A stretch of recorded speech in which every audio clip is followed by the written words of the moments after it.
Hello everyone, this is Radiant Classes and I am Sonu Singh, your English teacher, and this class is for class 10th. And today I have opted a very nice poetry, Dust of Snow. It has been written by Robert Frost.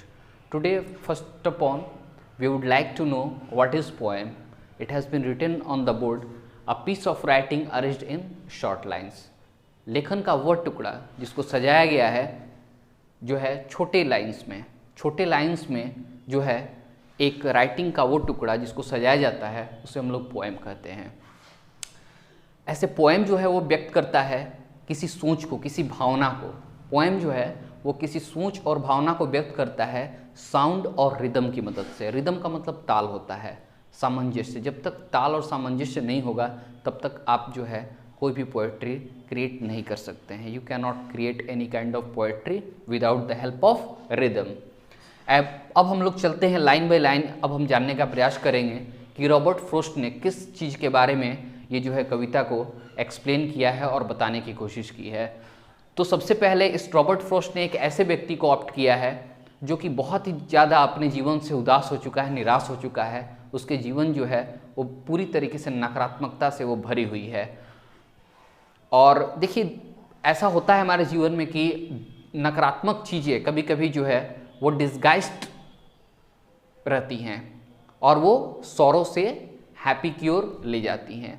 कभी कभी ऐसा हमारे जीवन में घटित होता है। तो रॉबर्ट फ्रोस्ट ने निगेटिव चीज़ों से किस तरीके से जो है वो ब्राइटनेस की ओर वो ले जाता है, किस तरीके से दो नकारात्मक चीज़ों से होकर वो एक जो है हैप्पी लाइफ की ओर मूव कराता है इस व्यक्ति के जीवन को, इसी में हमको जानना है। तो the way a crow Shuk down on me the dust of snow from a hemlock tree. एक हेमलॉक ट्री है। हेमलॉक ट्री आप लोग जानते होंगे एक पॉइजनस ट्री है और टॉक्सिसिटी इसमें काफ़ी ज़्यादा होती है। तो हेमलॉक ट्री जो है क्रिसमस ट्री के तरह दिखने वाला होता है। पाइन जो है पाइन ट्रीज़ की तरह ही दिखते हैं और हेमलॉक ट्री पूरी तरीके से it is laden with snow, fine particles of snow they are covered. तो मैं बता रहा हूँ कि जो राइटर है उसने एक ऐसे व्यक्ति को ऑप्ट किया है जो कि पूरी तरीके से जीवन में वो निराश है और हताशा भरी जीवन को जी रहा है। अचानक क्या होता है उसके जीवन में कि वो पूरी तरीके से नकारात्मकता उसके जीवन में भरी पड़ी हुई है और वो एक हेमलॉक ट्री के पास खड़ा है और तभी एक कौवा जो है वो आकर उस हेमलॉक ट्री के ऊपर बैठ जाता है, उसके ब्रांच पर बैठ जाता है। और कुछ जो है जैसे ही बैठता है तो ब्रांचेस में कुछ जो है वो मूवमेंट होता है और कुछ फाइन पार्टिकल्स जो है वो स्नो के वो उसके बॉडी पर गिर जाते हैं। जैसे ही बॉडी पर गिरते हैं तो उसके अंदर एक नई भावना, एक नई रिफ्रेशमेंट जो है वो क्रिएट होती है। Has given my heart a change of mood. कह रहा है कि जो उसके जीवन में बदलाव आता है, जो उसका मूड बदल जाता है। जैसे ही वो फाइन पार्टिकल्स जो है वो गिरता है स्नो का तो उसका मूड जो है वो बदल जाता है और मूड बदल जाने के बाद जो है वो बतलाता है कि इसने मेरे बचे हुए जो दिन का जो भाग था वो पश्चाताप में जो बिताने वाला था उससे मैं बच गया। तो ये जो पोएट्री है इसमें ये रॉबर्ट फ्रोस्ट बताना चाहते हैं कि कोई सिंपल से सिंपल चीज़ भी आपके जीवन में नया चीज़ ला सकता है, नया बदलाव ला सकता है, चाहे वो निगेटिव चीज़ ही क्यों ना हो। तो दो चीज़ें इसमें देखिए, बहुत बड़ी बात यहाँ पर रॉबर्ट फ्रोस्ट ने दिखाई हुई है कि दो नकारात्मक चीज़ें। देखिए, कौवा जो है वो फियर का जो है वो सूचक है, इंडिकेटर है, और ये जो है पॉइजनस ट्री है, दोनों नकारात्मक। अब मान लीजिए कोई पेड़ जो है वो पॉइजनस है तो हम बेसिकली तौर पर तो उसके पास जा नहीं पाएंगे, ना ही उसके पास जो है हम लोग खड़े रह पाएंगे। लेकिन वहाँ पर पोएट जो है उस टॉक्सिक वाले पेड़ के पास खड़ा है और वो जो है काफ़ी निराश हताश अपने जीवन से हो चुका है। और कौवे का आना, कौवा जो है फियर का जो है वो सूचक है, इंडिकेटर है। तो कौवा जब बैठता है उस ब्रांच पर तो क्या होता है कि वो कुछ फाइन पार्टिकल्स उसके बॉडी पर गिरते हैं और उसका मूड बदल जाता है। तो मूड बदलता है तो राइटर कहता है कि इसमें जो मेरे बचे हुए जो दिन का भाग था उसमें मैं पश्चाताप ही करने वाला था। मान लीजिए कि आप अचानक आपके अंदर नकारात्मकता भरी हुई है और नकारात्मकता इतनी भरी हुई कि तो आप फिर सिर्फ गलत ही चीज़ें सोच रहे हैं। ऐसा कब होता है? जब हम अपने जीवन में असफल हो जाते हैं। ऐसा लगता है अब दुनिया में मेरी कोई जगह ही नहीं है, हमारे लिए कुछ अच्छा ही नहीं है। तब हमारे अंदर एक नकारात्मक माहौल जो है वो क्रिएट होता है और हम ये सोचने लगते हैं कि बस अब हम जिंदगी से हार चुके हैं और हताश हो चुके हैं। Completely we are depressed due to unsuccess. तो यहाँ पर क्या होता है उसके बाद कि जो मूड बदलने का जो वहाँ पर सीन है वो होता है एक कौवे के द्वारा। तो कौवा जो है एक फियर का प्रतीक है और भय का जो प्रतीक है कौवा, तो उस कौवे के बैठने के कारण जैसे ही वो बर्फ़ का टुकड़ा में मूवमेंट आया और वो जाकर वो उसके बॉडी पर गिरता है और उसका बचे हुए जो दिन है वो पश्चाताप में बिताने से बच जाता है। छोटी सी कविता है लेकिन इसका भाव काफ़ी ज़बरदस्त है, काफ़ी इसको बेहतरीन तरीके से इसको रॉबर्ट फ्रॉस्ट ने बताया है। ये जो क्लास है, क्लास 10th में, ये बहुत ही अच्छी पोएट्री है। इससे आप बहुत कुछ जीवन में सीख सकते हैं और समझ सकते हैं और ये हमें एक इंस्पिरेशन के रूप में काम करती है। अब हम लोग बात करेंगे इसके थोड़े से पैटर्न पर, राइम स्कीम पर। तो आप देख सकते हैं कि यहाँ पर मैं ए ले सकता हूँ और इसको मैं बी ले लेता हूँ।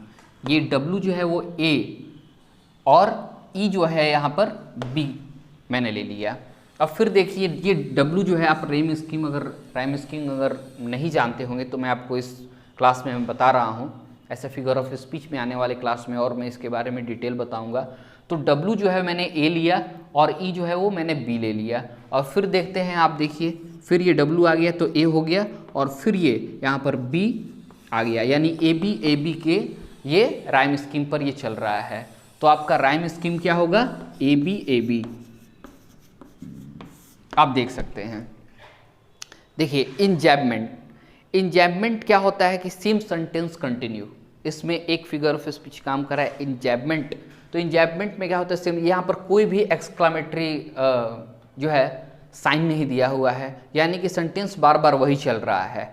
Same sentence continue one by one, same sentence continue one by one. तो हम लोग ये समझ जाएंगे कि ये इंजैबमेंट है, इसमें तो ये काम कर रहा है इंजैबमेंट। दूसरा जो है एसोनेंस में क्या होता है कि जो बार बार वॉवेल का आना, आप देख सकते हैं लाइंस में जो है आप जो है वॉवेल्स जो है बार बार आ रहे हैं, तो यहाँ पर एसोनेंस का काम है। जैसे ओ का आना क्रो में, ठीक है, आप वे में ए का आना, आप शुक में देख सकते हैं, डाउन में देख सकते हैं और इसमें ऑन में देख सकते हैं। तो इस तरीके से एसोनेंस जो है इसमें फिगर ऑफ स्पीच का एक पार्ट है और वो बार बार, तो एसोनेंस और इंजैबमेंट दो इसमें आपको दिख रहे हैं।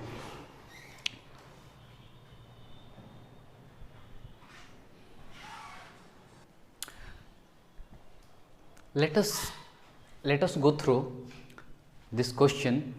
It is saying that read the following extract and answer the questions. देखिए सबसे बड़ी बात है कि जो भी क्वेश्चंस दिए रहते हैं आपके बुक्स में, तो वो क्वेश्चंस ज़्यादातर नहीं आते हैं एग्जामिनेशन में। वैसे ही क्वेश्चन आते हैं जो आपके दिए गए जो लाइंस होते हैं आपके पोएट्री में, उसी लाइंस से क्वेश्चंस क्रिएट किए जाते हैं। तो आज मैंने जो है एक ऐसे लाइन को उठाया है और उससे कुछ क्वेश्चंस जो है वो क्रिएट किया है और ये क्वेश्चंस आपके सीबीएसई में आ भी चुके हैं। अगर आप सीबीएसई क्वेश्चन बैंक से आप होकर गुजरेंगे तो आपको बहुत सारे ऐसे क्वेश्चंस मिल जाएंगे।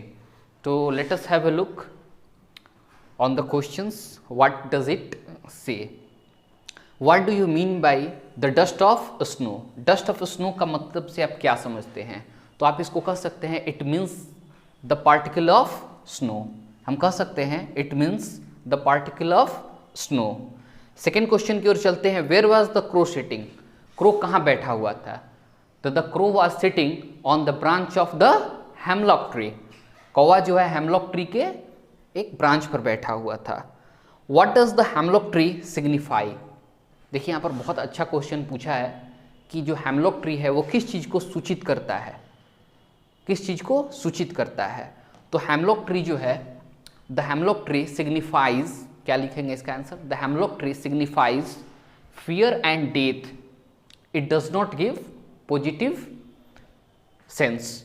ये कोई भी पॉजिटिव सेंस या पॉजिटिव एनर्जी को सूचित नहीं करता है। तो आप लिख सकते हैं, you can write for this question that the hemlock tree signifies fear and death, क्योंकि ये एक विषैला पेड़ है, तो ऐसा विषैले पेड़ जो होते हैं वो तो कुछ सकारात्मकता तो दे नहीं सकते हैं, ना दिखा सकते हैं, तो यहाँ पर जो है आप लिख सकते हैं the hemlock tree signifies fear and death.